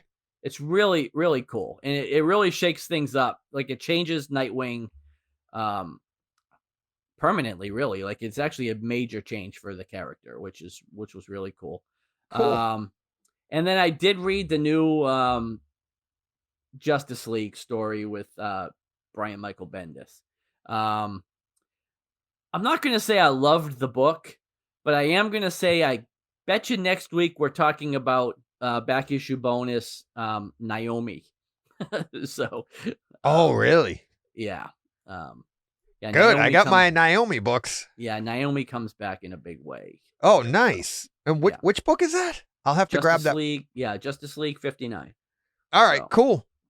Well, we've been waiting for that. There's been talk of that since what, Naomi 6? When they announced, like, it just got a bump again. The Naomi series got a bump because they announced the CW series that's in the works. But, to date, after that miniseries, she's really not appeared in the DC universe at all. That was what, the 6-issue series, I think? Yeah. And we loved that book. That series. And that was also really good. That was also Bendis, so it stands to reason that, he's bringing back his creation here.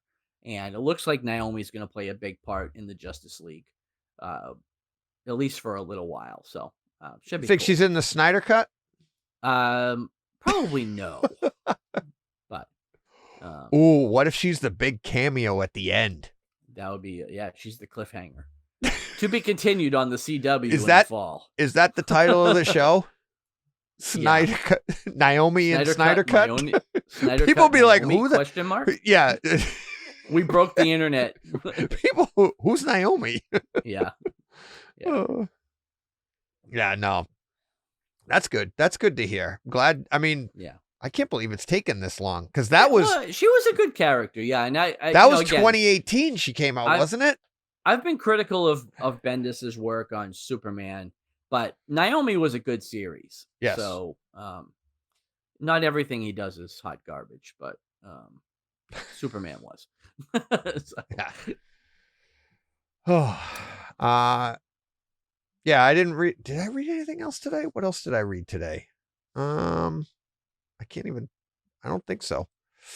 Yeah, that's all I read. And actually, I read the DC stuff yesterday. So. Oh, you know what I did read? Well, I got about halfway through and I'm like, what am I doing? Ultra Mega. Oh yeah, I had that on my to read list, but maybe I'll take it off based on what you just said. Yeah, I was another one that I was like, it was too convoluted, and then I looked and I'm like, oh man, it's like 60 pages. I was like, all right. Yeah, it was a big book. Yeah, so I put that down. It didn't grab me at all. But oh well. What about I'll still take a look. And I also read the Amazing Spider-Man #1, King in Black #1. Oh, I haven't got to that yet. Did you read that? I think it's a new character or whatever. Or have you heard of him? No. What the heck is his name? Reptile? I think, yeah, Reptile. He's from Nevada, and he can change into a dinosaur. Oh. And that's what the whole book is. He's got this, that's his superpower. And the story opens up with Spider-Man. It's like, so Spider-Man's trying to fight off all the King in Black stuff and the flying creatures or whatever. So he jumps up and he punches this one and knocks him out. But then this old lady starts falling to the ground and the creature. But it turned out it was this kid. I can't remember his name off the top of my head, but it was this kid that can turn into any dinosaur. And he turned into the flying ones, the pterodactyls. Yeah. So he was trying to help this old lady. And then the two of them go on this to save some people. And the entire story is this kid as a reptile. He can, like I said, but he wants to be Spider-Man. He wants to be like Spider-Man. He wants to help people. And Spider-Man's having this whole like crisis of conscience type thing. Like, what am I doing? Blah, blah, blah. And, and this kid helps him through that. But then at the end, it's like, next, Reptile #1. So I don't know if that's a new character coming or what, but it's a pretty good story. It's pretty good. I mean, as far as Spider-Man stories go. It sounds like the first appearance of Reptile as well. So yeah, maybe I'd never heard of him. I didn't know if you had, but no. Yeah. I mean, it just sounds like Lizard. It sounds like the Lizard, really, but. Well, he could change into anything, and he changes into like he changes into a sea dinosaur to help the battle and everything. Check it out. It's pretty good. Cool. Yeah. Pretty good. Oh, I'll definitely read it. I just didn't get get to it today. All right. You ready to get to Real World? Sure. All righty, John. What did you watch this week? I watched Cherry with Tom Holland. Oh yeah. On Apple Plus. Not a feel-good flick at all. I don't think it's supposed to be. No. No, it wasn't. Right. Yeah, I don't know. It was a tough watch. Like the performances were great. Like I can't fault anything. But it wasn't fun. It just wasn't a fun movie to watch at all. Right. It was really depressing. And it was different to see him. It was a different way to see Tom Holland. Not a Spider-Man? Yeah, we're used to Spider. Although I did see that. I did watch that movie with him not too long ago. I guess it was a little bit similar where he was like a hillbilly killer dude. So. Oh, okay. Yeah, I can't remember what that was called either, but yeah, I don't know. It was a different way to, like I said, different look for him. But he did a great job, and the actress, and I don't remember her name, his girlfriend / wife in the movie, she did a really good job too. But it just wasn't like I said, it wasn't a very feel good story at all. He's a kind of down on his luck kid that goes into the military, comes back with PTSD.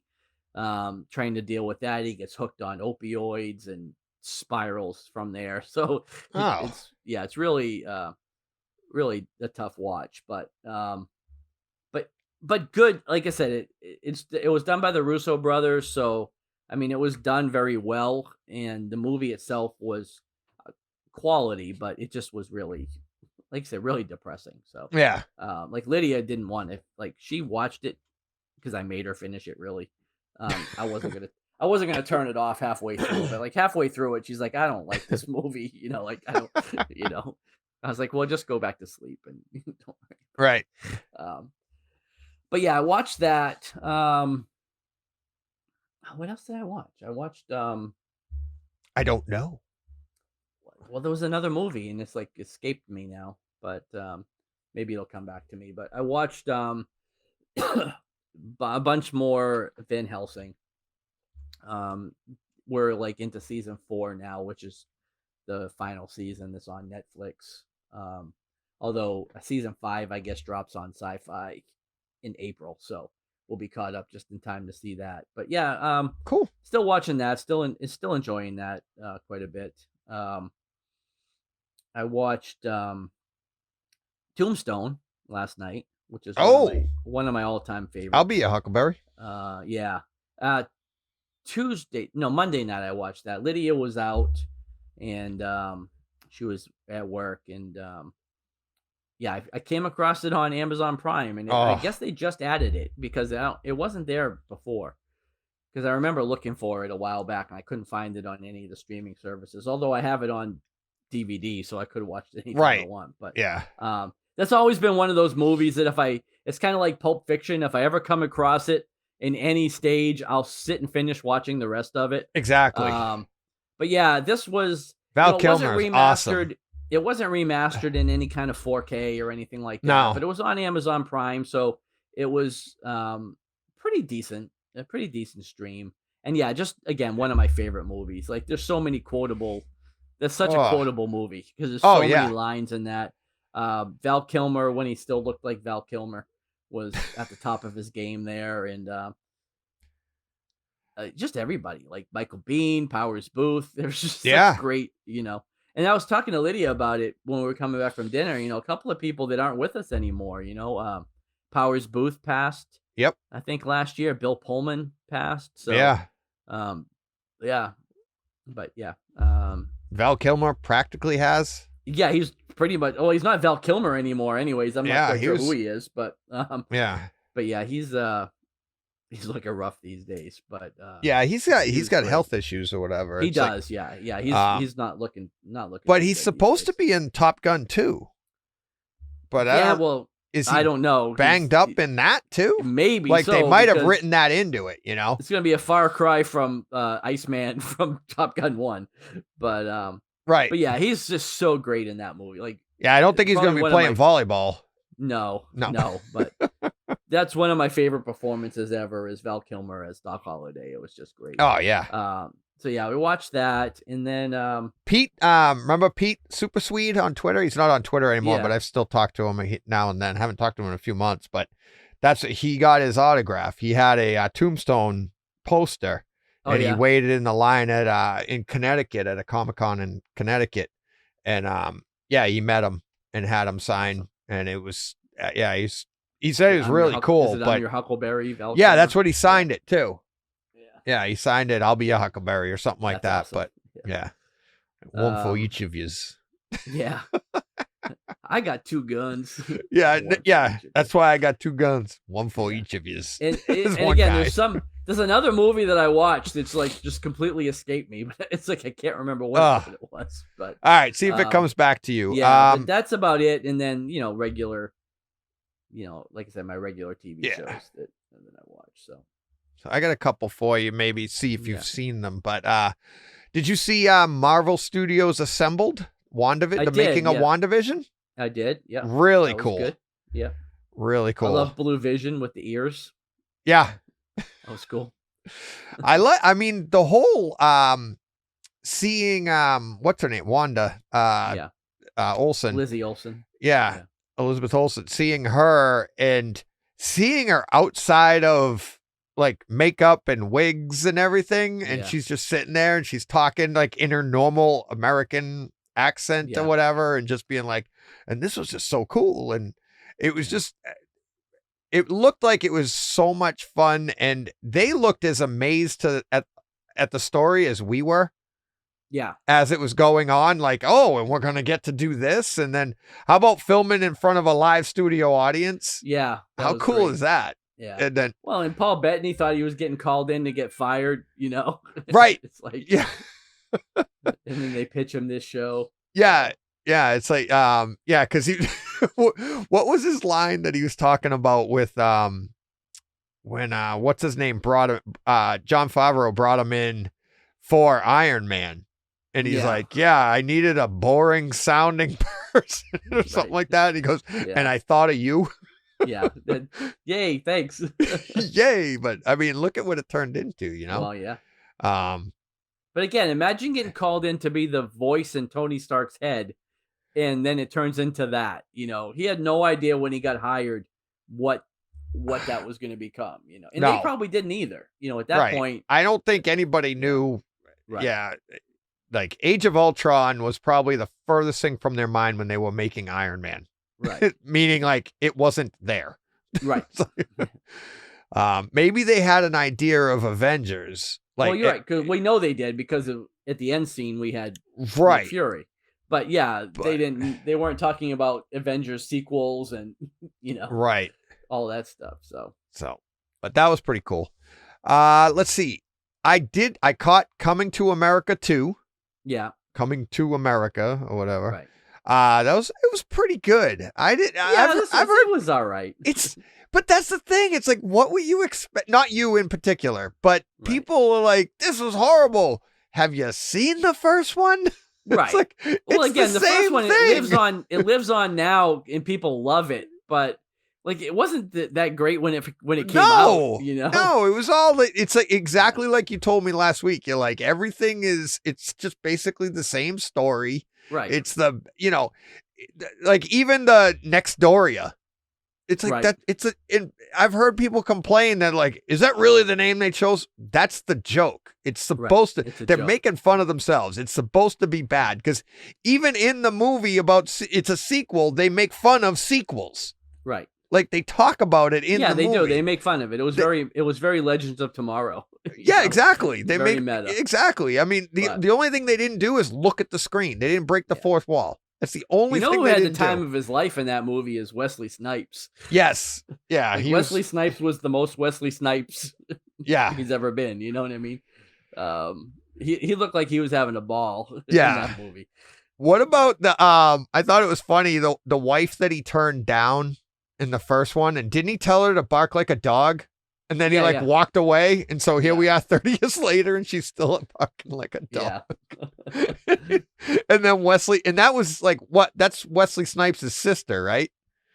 And I think that was his sister because that was their family, right? And he was supposed to marry into that, put the families together, but he's like, "Thank you for taking the curse off my sister," or something like that. Right. But now she's stuck. It was fine. Like I said, it was stupid, but the Dukes from Trading Places showed up again. That was awesome. Yeah, that was pretty funny. And the son, they brought pretty much everybody back. Yeah. You know? The only one they didn't bring back was Eric LaSalle. Like there was no Soul Glow in that. Oh movie, yeah. You know, I didn't know what his name was, but yeah. I'm surprised they didn't have him on a billboard or something. Yeah, there was no Soul Glow. Yeah, which was one of the funnier scenes from the original movie, but I guess it doesn't play in today's culture. I liked the scene where they his son, they kind of did that rap off or whatever where they were singing. I was actually drawn into that. I was like, oh yeah, this is pretty cool. It's them singing back and forth to each other. I thought that was pretty cool. Supposedly he's working on a third now. Why not? You know, he's Eddie Murphy. Yeah, I'll watch it. I mean, I think he's going to wait 30 years to do it. But... Well, yeah, you got to get those barbershop scenes again. Exactly. Yeah. They'll be in the grave. That'd be like the Crypt Keeper from Tales from the Crypt, you know? Yeah, I like the guy that he does that's supposed to be like James Brown. It's Eddie Murphy doing the singer there that he's doing. I thought that character's really good. Sexual Chocolate. Yeah. It's so good. See, that's what I mean. I'm like, of course it's bad, but it's like right, but it was great. The entire time it's like laugh out loud funny and like rolling your eyes like I can't believe that's so ridiculous. That's what it's supposed to be. Brought back like Louis Anderson and all those, you know. I know. You know, my Jen's like, I didn't know he was still alive. I'll work up the fries. And, I thought he was dead, but that's Chris Farley. Yeah. But when I saw him, or John Candy. I always got them mixed up. But when I saw him, I was like, I thought that guy was dead. I know. That's what Jen said. Yeah. Good for him. Yeah. Good for him. Another thing we've watched. Have you seen this? Mad About You? Season 8. It's on Amazon now. No. Yeah. It was I used to like that show. I know. Well, it picks up right where it kind of left off in a weird way. I don't even know. Well, then don't look up where it left off. Oh, but you'll know that, I mean, they literally episode 1, scene 1, it's like in their bedroom and it's like, I didn't even know they did this. Yeah, it was I done didn't even know that I existed. remembered it. I remembered they did it, and it was put out on Spectrum cable system. Okay. And like Paul Spectrum. Reiser and Helen Hunt? The whole group is back. Yeah. Everybody's back. Paul Reiser, Helen Hunt, the one that plays her sister, what's his name? The buddy I think it's his cousin. I don't even remember. I haven't seen that show. I've been watching the show. We're like 4 episodes in, and they're all the same characters. They're all the same people. Yeah. But this one here, so their daughter is going off to college for the first time, so they're empty nesters. Right. And that's where the show takes off. And it's like, and Helen Hunt is an absolute, like, she's a mess. And she's just such a jerk to him. Yeah. And it's like, oh yeah, Jen and I are like, oh my God. It's like, she's like so mean to him. It's like, cause she's going through the withdrawal and everything. And it just plays right into the Paul Reiser's like, okay, what did I do? You know, it's like, I think you'll like it. Check it out. It's on Amazon. I used Amazon to like that Prime. show a lot, but yeah, so did I. I haven't seen it in years, yeah. So I don't know. Yeah, so it's pretty good. It's pretty good. Check that out. And I watched this week. We did a show on this a while ago, didn't we? Atomic Blonde. Did we do that show? I don't know if we did. I don't think so. Maybe we didn't. But I'm doing it this week for home theater. I don't even know if I've even seen that. Ooh. Charlize Theron, right? Yeah, Charlize Theron. It's kind of like I must have seen it. I call it John Wick Theron. Meets Jason Bourne. Yeah. I saw only it. much better looking. Yeah. Yeah. I did see it. Really good. I loved it. I really enjoyed it. A lot of fun. So that was it. That's it. That all you got? You didn't think of your movie? I can't think. I know I watched one more movie, but I can't think of what it was. So what was it on? Do you know the service? Think of what your channels you're flipping. What are you doing? I don't know. It couldn't have been that memorable because I can't remember it at all. When you're sitting around with nothing to do tomorrow because you're not watching the Snyder Cut, just text me. I know. I almost was going to, before I watched Tombstone, I was flipping around looking for something to watch, and I came across Tombstone. Well, I came across that, but I came across Buffy the Vampire Slayer on Amazon Prime, and I don't know if that was there before either. I feel like that was probably just added too, and I almost started down that rabbit hole. And then I looked and saw that it was 145 episodes. Whoa. And I was like, nope. I can't do it. Can't do that. And then I found Tombstone and I was like, I could do that. Yeah. You know?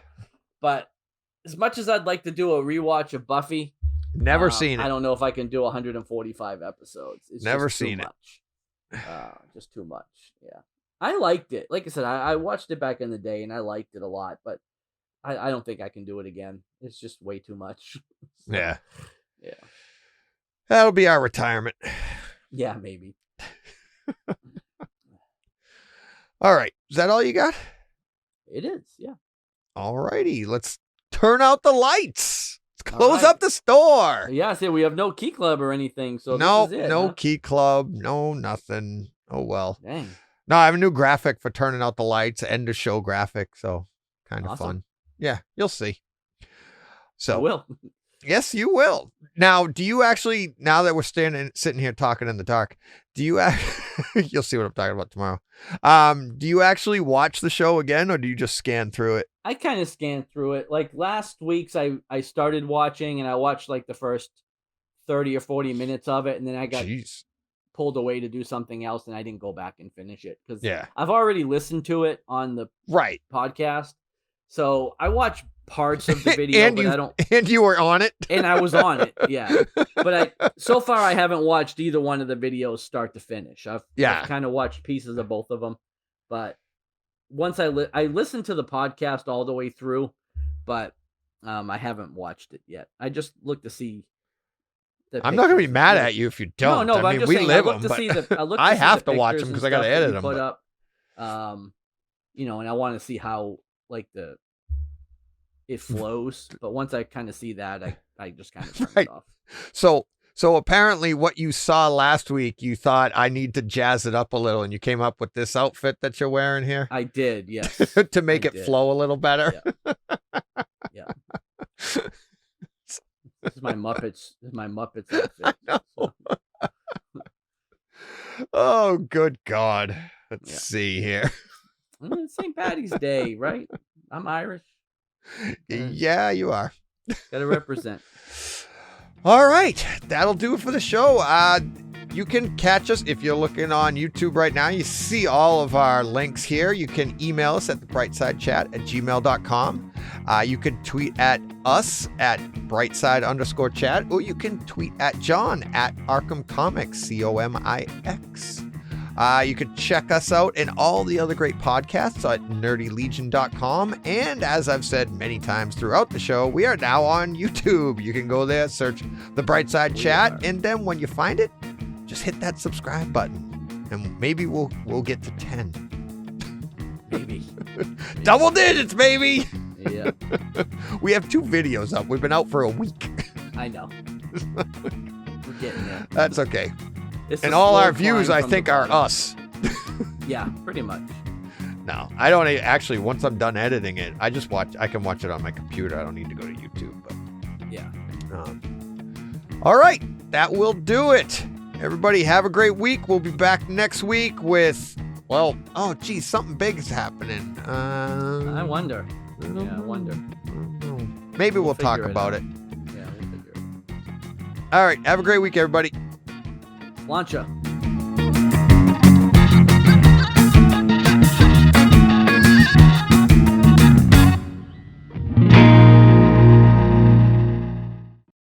Hey, Fred. Sluncha. It's Irish. What happened to the Autobots? It's St. Patrick's Day. Oh, so that was Optimus Prime saying that? Yeah. All right. Autobots, roll out. You got to say Autobots roll out like a leprechaun. I can't. I can't do that. I can't do that. All right, let's get out of here. It would be magically delicious if I did, but I can't, so I won't. I don't know about that. Oh, boy. All righty. We're out. All right. Peace.